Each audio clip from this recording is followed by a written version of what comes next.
Capítulo 5. El banquete de boda. Amaneció un día magnífico. El tiempo estaba hermosísimo. El sol, puro y brillante, y sus primeros rayos, de un rojo purpúreo, doraban las espumas de las olas. La comida había sido preparada en el primer piso de la reserva, cuyo emparrado ya conocemos. Se componía aquel de un gran salón iluminado por 5 o 6 ventanas. Encima de cada una se veía escrito el nombre de una de las mejores ciudades de Francia. Todas estas ventanas caían a un balcón de madera. De madera era también todo el edificio. Si bien la comida estaba anunciada para las 12, desde las 11 de la mañana llenaban el balcón multitud de curiosos impacientes. Eran estos los marineros privilegiados del faraón y algunos soldados amigos de Dantes. Todos se habían puesto de gala para honrar a los novios. Entre los convidados circulaba cierto murmullo ocasionado porque los consignatarios del faraón habían de honrar con su presencia la comida de boda del segundo. Era tan grande este honor, que nadie se atrevía a creerlo, hasta que Danglars, que llegaba con Caderousse, confirmó la noticia, porque aquella mañana había visto al señor Morrel, y le dijo que asistiría a la comida de la reserva. Efectivamente, un instante después Morrel entró en la sala y fue saludado por los marineros con un unánime viva y con aplausos. La presencia del naviero les confirmaba las voces que corrían de que Dantes iba a ser su capitán, y como todos aquellos valientes marineros le querían tanto, le daban gracias, porque pocas veces la elección de un jefe está en armonía con los deseos de los subordinados. No bien entró Morrel, cuando eligieron a Danglars y a Caderousse para que saliesen al encuentro de los novios, y les previniesen de la llegada del personaje que había producido tan viva sensación, para que se apresuraran a venir pronto. Danglars y Caderousse se marcharon enseguida, pero a los 100 pasos vieron que la comitiva se acercaba. Esta se componía de 4 jóvenes amigas de Mercedes, catalanas también, que acompañaban a la novia, a quien daba el brazo Edmundo. Junto a la futura caminaba el padre de Dantes, y detrás de ellos venía Fernando con su siniestra sonrisa. Ni Mercedes ni Edmundo se dieron cuenta de esa sonrisa. Los pobres muchachos eran tan felices que solo pensaban en sí mismos, y no tenían ojos más que para aquel hermoso cielo que los bendecía. Danglars y Caderousse cumplieron con su misión de embajadores, y dando después un fuerte apretón de manos a Edmundo, Danglars se fue a colocar al lado de Fernando, y Caderousse al del padre de Dantes, objeto de la atención general. El anciano vestía una casaca de tafetán, con grandes botones de acero tallados. Cubrían sus delgadas, aunque vigorosas piernas, unas medias de algodón que a la legua olían a contrabando inglés. De su sombrero apuntado pendían con pintoresca profusión cintas blancas y azules. Se apoyaba, en fin, en un nudoso bastón de madera, encorvado por el puño como el pedum antiguo.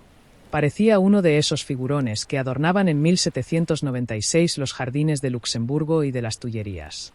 Junto a él habíase colocado, como ya hemos dicho, Caderousse, a quien la esperanza de una buena comida acabó de reconciliar con los Dantes.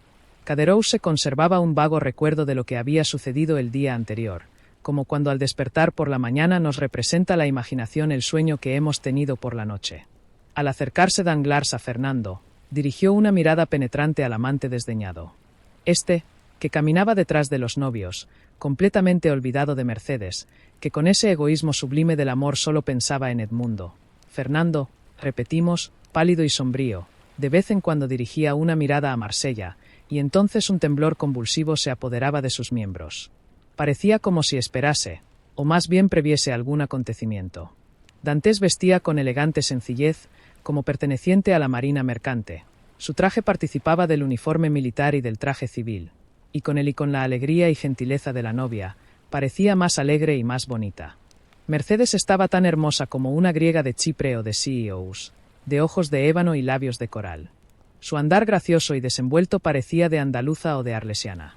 Una joven cortesana quizás hubiera procurado disimular su alegría, pero Mercedes miraba a todos sonriéndose, como si con aquella sonrisa y aquellas miradas les dijese: «Puesto que sois mis amigos, alegraos como yo, porque soy muy dichosa».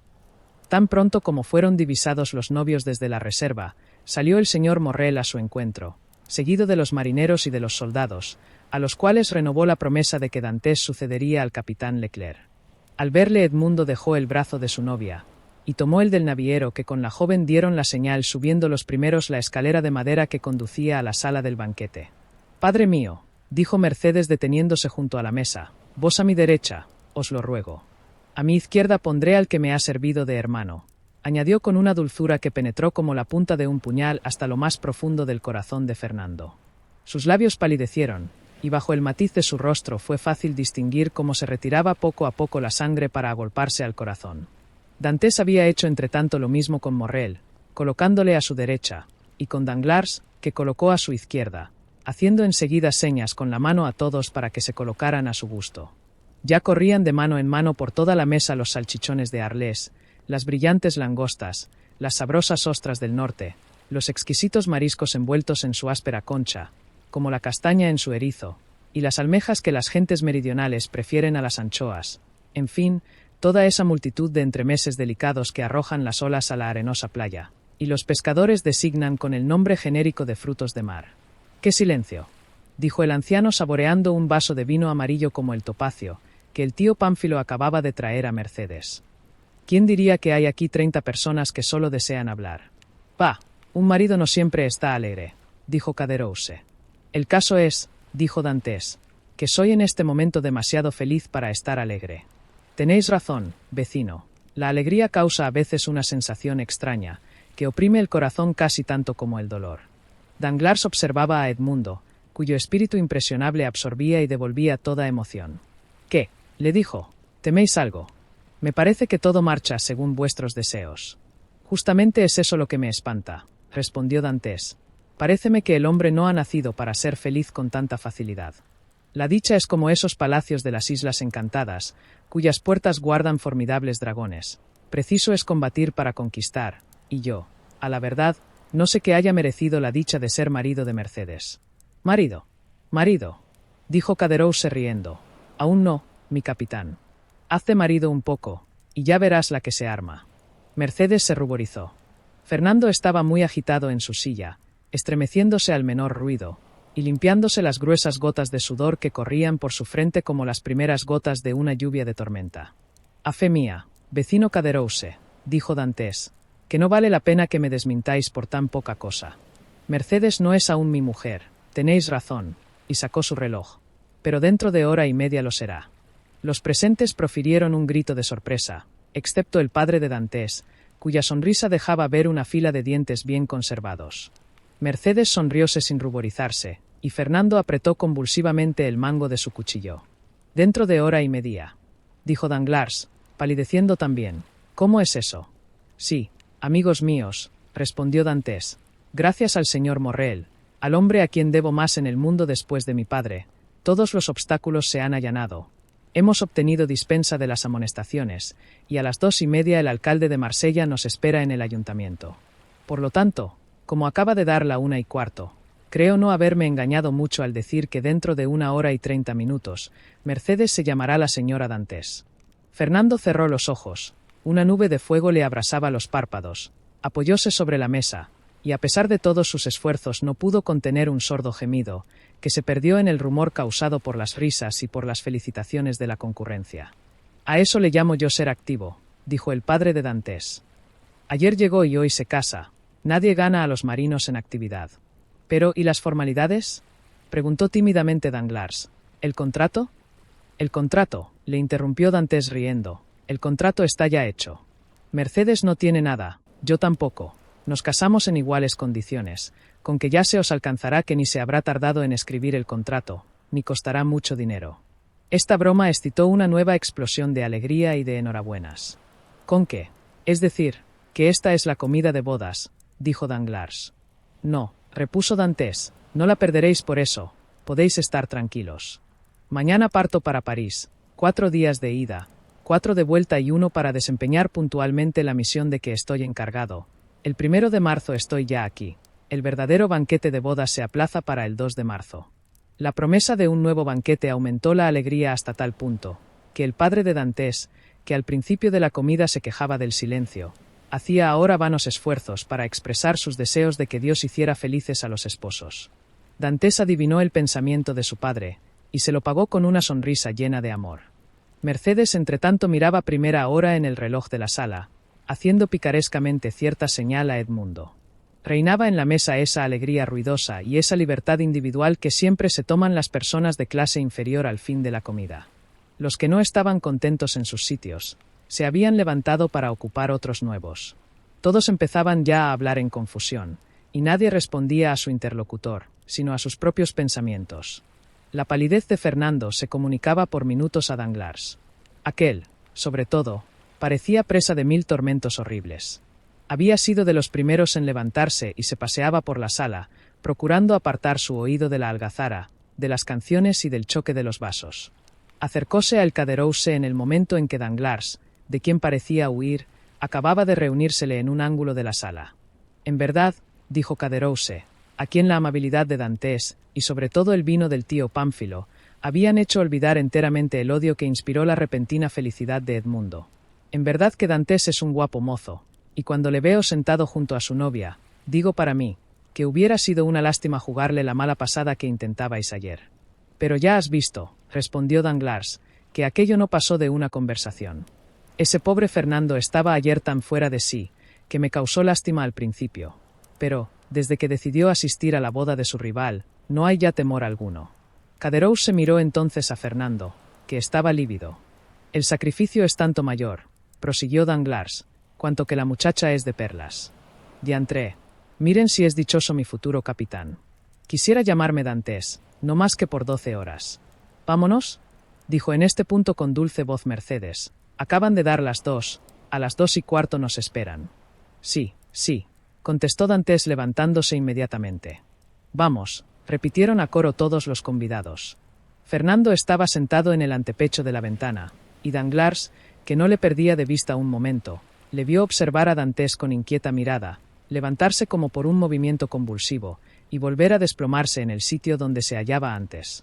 Oyóse en aquel momento un ruido sordo, como de pasos recios, voces confusas y armas, ahogando las exclamaciones de los convidados e imponiendo a toda la asamblea el silencio del estupor. El ruido se oyó más cerca. En la puerta resonaron 3 golpes. Cada cual miraba a su alrededor con asombro. «En nombre de la ley», gritó una voz sonora. La puerta se abrió al punto, dando paso a un comisario con su faja y a 4 soldados y un cabo. Con esto, a la inquietud sucedió el terror. «¿Qué se ofrece?», preguntó Morrel avanzando hacia el comisario, a quien conocía. «Sin duda venís equivocado». «Si ha sido así, señor Morrel», respondió el comisario, «creed que pronto se deshará la equivocación. Entretanto, y por muy sensible que me sea, debo cumplir con la orden que tengo. ¿Quién de vosotros, señores, se llama Edmundo Dantes?» Las miradas de todos se volvieron hacia el joven, que muy conmovido, aunque conservando toda su dignidad, dio un paso hacia adelante y respondió: «Yo soy, caballero. ¿Qué me queréis?» «Edmundo Dantes», repuso el comisario, «en nombre de la ley, daos preso». «Preso yo», dijo Edmundo, cuyo rostro se cubrió de una leve palidez. «Preso yo. ¿Pero por qué?» «Lo ignoro, caballero. Ya lo sabréis en el primer interrogatorio a que seréis sometido». El señor Morrel comprendió que nada podía intentarse. Un comisario con su faja no es ya un hombre, es la estatua de la ley, fría, sorda, muda. El viejo, por el contrario, se precipitó hacia el comisario. Hay ciertas cosas que nunca podrá comprender el corazón de un padre o de una madre. Rogó, suplicó, pero ruegos y lágrimas fueron inútiles. Sin embargo, su desesperación era tan grande, que el comisario al fin se conmovió. «Tranquilizaos, caballero», le dijo. «Quizás se habrá olvidado vuestro hijo de algunos de los requisitos que exigen la aduana o la sanidad. Yo así lo creo. Cuando se hayan tomado los informes que se desean, le pondrán en libertad». «¿Qué significa esto?», preguntó Caderousse frunciendo el entrecejo y mirando a Danglars, que aparentaba sorpresa. «¿Qué sé yo?», respondió Danglars. «Como tú, veo y estoy perplejo, sin comprender nada de todo ello». Caderousse buscó con los ojos a Fernando, pero éste había desaparecido. Toda la escena de la víspera se le representó entonces con todos sus pormenores. Aquella catástrofe acababa de arrancar el velo que la embriaguez había echado entre su entendimiento y su memoria. «Ah», dijo con voz ronca, «¿quién sabe si esto será el resultado de la broma de que hablabais ayer, Danglars? En ese caso, desgraciado de vos, porque es muy triste broma, por cierto». «Ya viste que rompí aquel papel», balbuceó Danglars. «No lo rompiste, lo arrugaste y lo arrojaste a un rincón». «Calla, tú estabas borracho. ¿Qué es de Fernando?». «¿Qué sé yo? Habrá tenido que hacer. Pero en vez de ocuparte de él, consolemos a esos pobres afligidos». Efectivamente, durante la conversación, Dantes había dado la mano sonriendo a sus amigos, y después de abrazar a Mercedes, se había entregado al comisario, diciendo: «Tranquilizaos, pronto se reparará el error, y probablemente no llegaré a entrar en la cárcel». «Oh, seguramente», dijo Danglars, que, como ya hemos dicho, se acercaba en este momento al grupo principal. Dantes bajó la escalera precedido del comisario de policía y rodeado de soldados. Un coche los esperaba a la puerta, y subió a él, seguido de los soldados y del comisario. La portezuela se cerró, y el carruaje tomó el camino de Marsella. «Adiós, Dantes. Adiós, Edmundo», exclamó Mercedes desde el balcón, a donde salió desesperada. El preso escuchó este último grito, salido del corazón doliente de su novia como un sollozo, y asomando la cabeza por la ventanilla del coche, le contestó: «Hasta la vista, Mercedes». Y en esto desapareció por uno de los ángulos del fuerte de San Nicolás. «Esperadme aquí», dijo el naviero. «Voy a tomar el primer carruaje que encuentre. Corro a Marsella, y os traeré noticias suyas». «Sí, sí, id», exclamaron todos a un tiempo. «Id, y volved pronto». A esta segunda marcha siguió un momento de terrible estupor en todos los que se quedaban. El anciano y Mercedes permanecieron algún tiempo sumidos en el más profundo abatimiento, pero al fin se encontraron sus ojos, y reconociéndose por dos víctimas heridas del mismo golpe, se arrojaron en brazos uno de otro. En todo este tiempo, Fernando, de vuelta a la sala, bebió un vaso de agua y fue a sentarse en una silla. La casualidad hizo que Mercedes, al desasirse del anciano, cayese sobre una silla próxima a aquella donde él se hallaba, por lo que Fernando, por un movimiento instintivo, retiró hacia atrás la suya. «Ha sido él», dijo Caderousse a Danglars, que no perdía de vista al catalán. «Creo que no», respondió Danglars. «Es demasiado tonto. En todo caso, suya es la responsabilidad». «Y del que se lo aconsejó», repuso Caderousse. «Ah, si fuese uno responsable de todo lo que inadvertidamente dice». «Sí, cuando lo que se dice inadvertidamente trae desgracias como esta». Mientras tanto, los grupos comentaban de mil maneras el arresto de Dantes. «¿Y vos, Danglars?», dijo una voz. «¿Qué pensáis de este acontecimiento?» «Yo», respondió Danglars, «creo que traería algo de contrabando en el Faraón. Pero si así fuera, vos lo sabríais, Danglars. ¿No sois vos el responsable?» «Sí, pero no lo sois sino de lo que viene en factura. Lo que sé es que traemos algunas piezas de algodón, tomadas en Alejandría en casa de Pastret, y en Esmirna en casa de Pascal. No me preguntéis más». «Oh, ahora recuerdo», murmuró el pobre anciano al oír esto. «Ahora recuerdo. Ayer me dijo que traía una caja de café y otra de tabaco». «Ya lo veis», dijo Danglars. «Eso será sin duda. Durante nuestra ausencia, los aduaneros habrán registrado el Faraón y lo habrán descubierto». Casi insensible hasta el momento, Mercedes dio al fin rienda suelta a su dolor. «Vamos, vamos, no hay que perder la esperanza», dijo el padre de Dantes, sin saber siquiera lo que decía. «Esperanza», repitió Danglars. «Esperanza», murmuró Fernando, pero esta palabra le ahogaba. Sus labios se agitaron sin articular ningún sonido. «Señores», gritó uno de los invitados que se había quedado en una de las ventanas. «Señores, un carruaje». «Ah, es el señor Morrel. Valor. Sin duda trae buenas noticias». Mercedes y el anciano saliéronle al encuentro, y reuniéronse con él en la puerta. El señor Morrel estaba sumamente pálido. «¿Qué hay?», exclamaron todos a un tiempo. «Ay, amigos míos», respondió Morrel moviendo la cabeza. «La cosa es más grave de lo que nosotros suponíamos». «Señor», exclamó Mercedes, «es inocente». «Lo creo», respondió Morrel. «Pero le acusan». «¿De qué?», preguntó el viejo Dantes.